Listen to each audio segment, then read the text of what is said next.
Buona giornata, benvenuti, bentrovati. Appuntamento con lo sport, appuntamento con la nostra rubrica dedicata appunto al mondo dello sport. www.venetoglobe.com, la nostra web tv che usa naturalmente i canali Facebook e YouTube, dove potete trovare tutta la nostra produzione in modalità on demand. Per chi invece ancora si serve della televisione normale, diciamo così, digitale terrestre, canale 95 per Veneto e Friuli Venezia Giulia, rispondenti al Caffè TV 24, l'emittente del Nord Italia. Ogni sera il nostro programma è intorno alle 19:40, 19:45 circa, in seconda fascia di serata e poi nella primissima fascia mattutina il giorno a seguire, il giorno dopo.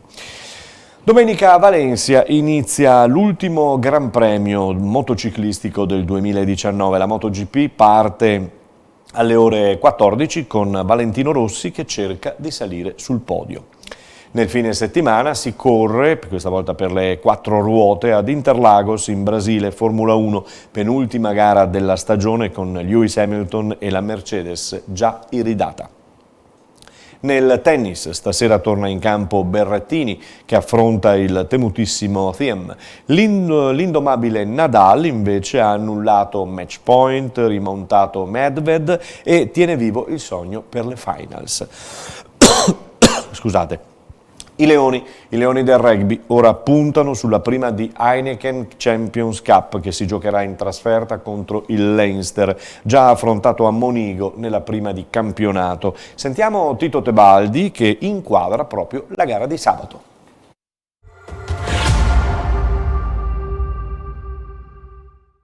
Tebaldi, il tempo è quello che avete ordinato insomma, per allenarvi giustamente sui campi qui della Ghirada. Vi aspetta questa trasferta contro Leinster che conoscete. Certo, si dice sempre che si gioca come ci si è allenati, no? Quindi le condizioni in Irlanda sono queste, abbiamo chiesto pioggia anche qua e pioggia è stata. Scherzi a parte, ovviamente Leinster ormai sono tanti anni che la troviamo in campionato, anche altre volte in Coppa, sappiamo che è la prima della classe e quindi non possiamo lasciare nulla al caso. Come al solito cerchiamo di tenere le cose positive della porta precedente, quindi di Scarlett, soprattutto quello che abbiamo fatto il primo tempo, e cerchiamo di migliorare quello che ovviamente è andato meno bene, soprattutto nel secondo. Insomma, siamo una squadra che ha già dato prova anche negli altri anni di fare tanto turnover, di cercare di coinvolgere sempre giocatori più freschi e penso che non sia cambiata comunque come mentalità quest'anno. Quindi indipendentemente da nazionali o non nazionali, chi sta meglio, che è più in forma, che è più fresco, il weekend gioca. Siamo, dopo gli ultimi due o tre stagioni, siamo molto consapevoli di potercela giocare con tutti, soprattutto in campionato. La Champions non la giochiamo da un anno, quindi non siamo sciocchi, sappiamo che è un livello più alto di quello della Coppa dell'anno scorso e quindi dovremo farci trovare pronto per questo. Ogni squadra ovviamente, anche se come già detto il Leicester lo conosciamo, il Leicester in Champions è una cosa diversa dall'Leicester in campionato, questo penso di non dire una cosa nuova, quindi dovremo farci trovare pronti. Tebaldi, dopo i mondiali fisicamente a posto, adesso ci siamo? Sì, ho voglia di giocare, è stata una preparazione lunghissima dove alla fine con il turnover personalmente non ho giocato tantissime partite per quello che è stato invece il periodo di preparazione e quindi ho voglia di giocare, che sia dal primo minuto che sia dalla panchina non fa differenza, ho solo voglia sì di essere coinvolto con questo gruppo. E domani la formazione appunto del Benetton parte alla volta dell'Irlanda, alla volta appunto di Leinster. Eurolega per quanto riguarda il basket, oggi Milano contro Khimki, mentre martedì affronterà il Maccabi e giovedì l'Efes Pilsen, 8 giorni per confermare la scalata europea. La corsa della nazionale di basket femminile all'Europeo 2021 in Francia e Spagna si apre stasera dal Palapirastu di Cagliari alle ore 20:30. Le azzurre sfideranno la Repubblica Ceca, mentre domenica le azzurre saranno contro la Danimarca. Parliamo di basket, parliamo di TVB De Longhi. Vedete, il prossimo match si giocherà contro Brescia alle 17:30 al Palaverde. Siamo ad un'ennesima giornata importante del campionato, appunto del girone d'andata del massimo campionato di pallacanestro maschile. In Superlega maschile invece, per quanto riguarda però la pallavolo, Civitanova al comando con 18 punti in classifica dopo aver battuto la Veneta Verona per 3-0. Padova, l'altra Veneta, va in campo questa sera ed affronterà la pericolosa Perugia.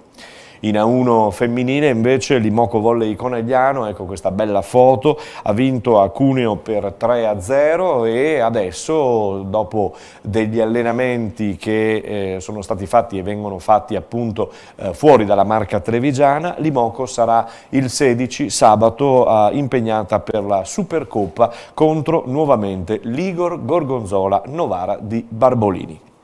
Nella A3 di pallavolo maschile per il Motta di Livenza è arrivata la prima sconfitta dopo 23 risultati positivi. Si tratta di ricominciare adesso, di ripartire nuovamente da un incontro casalingo. Il calcio, per parlare della nazionale di calcio, l'Italia di Mancini andrà in campo a Zenica in Bosnia per affrontare proprio i padroni di casa della Bosnia. La seconda gara invece sarà il 18 prossimo a Palermo contro l'Armenia. Andiamo a parlare di Serie A perché la Juventus, lo saprete, è al comando del campionato con 32 punti, campionato che potrebbe arricchirsi del ritorno di Ibrahimovic, eccolo qua, dovrebbe essere stato contattato dal Milan per circa 6 mesi per chiudere la sua carriera, diciamo così. Si tornerà in campo intanto per quanto riguarda la Serie A il prossimo 23 novembre, visto la pausa della nazionale. Per quanto riguarda la Serie B invece Venete e friulane pronte a darsi nuovamente battaglia. Venerdì, domani, si ricomincia con Pescara Cremonese.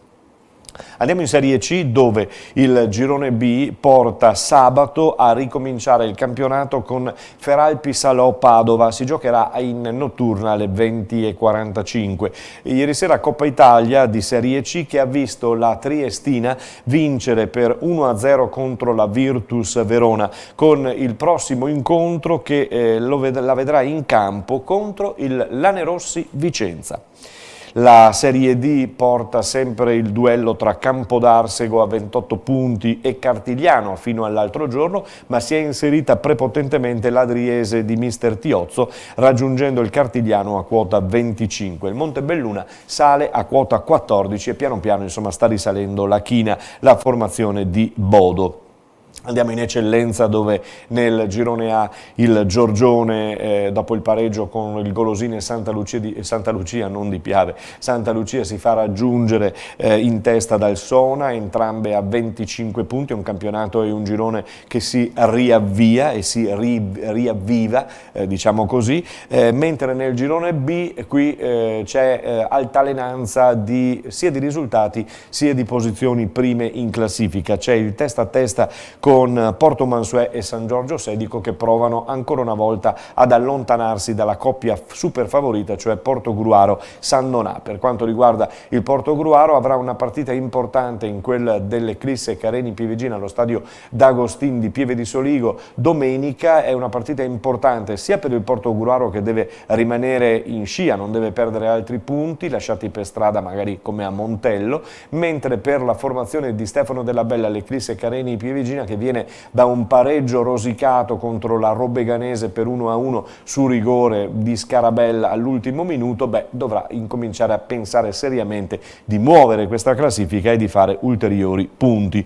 In promozione anche qui la situazione è seria per quanto riguarda il Treviso, che è al quarto posto e deve stare molto attento perché con il quarto posto non si sale in eccellenza. Per la Coppa ieri sera Si è giocato a Scardovari i quarti di finale per la Coppa, vi dicevo, tra Scardovari e Conegliano. Il Conegliano purtroppo ha perduto 3-2 e ha detto addio alla semifinale. Si è giocato anche in prima categoria, ottavi di finale qui, gara unica con Santa Lucia Susegana Ponte Crepaldo, vittoria del Ponte Crepaldo ai calci di rigore. Andiamo a sentire proprio il tecnico del Ponte Crepaldo, Nerio Corò. Mister, è arrivata questa vittoria ai rigori in 10 contro 11, non male direi, anche se la partita non è stata bellissima, soprattutto questo secondo tempo. Allora, intanto secondo me la partita è stata un po' condizionata dal nostro gol iniziale, perché noi avevamo preparato una partita sicuramente non pensando di fare gol dopo 5 secondi.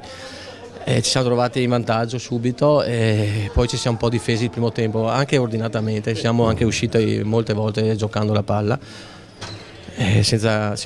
ricordandoci che comunque eravamo contro una squadra forte. Secondo me oggi questa è una partita di una categoria superiore, secondo me. Io ho visto partite di promozione e i ritmi che c'erano oggi sono molto più alti di quello che si vede anche in promozione.